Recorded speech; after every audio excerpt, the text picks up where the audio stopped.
John Heche atoa kauli Tundu Lissu sio mwaini, serikali ifute kesi.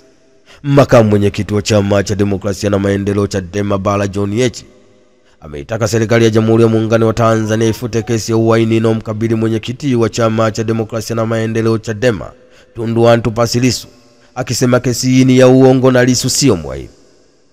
Akiongea na waandishi wa habari jijini Dar es Salaam, John Heche amesema tunaitaka serikali ya Jamhuri ya Muungano wa Tanzania na tunamtaka Rais wa Jamhuri ya Muungano wa Tanzania Daktari Samia Suluhu Hassan, kwa sababu hii kesi ni yake, aiondoe kesi mahakamani, waifute kesi ya Lissu. Kesi ni ya uongo, ya uhaini, kwa sababu Tundu Lissu sio mwaini. Hawezi kufanya uhaini kwa raia ambaye hajawahi kuwa hata na kikundi cha kijeshi wala kuongoza kikundi chochote cha jeshi. Hawezi kuthibitisha popote. Mwisho wa siku itakuwa kesi kama waliompatia Freeman Mbowe. Ni ajabu kwamba chini ya utawala wa Rais wa Jamhuri ya Muungano wa Tanzania kwa miaka 4 tu amejaribu kuwafungulia kesi viongozi wa Chama cha Demokrasia na Maendeleo Chadema.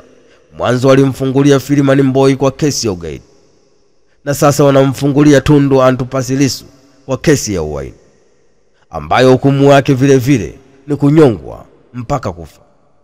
Hii kesi iondolewe mahakamani, Tundu Lissu arudi mtaani, tuendelee na shughuli zetu kama kawaida.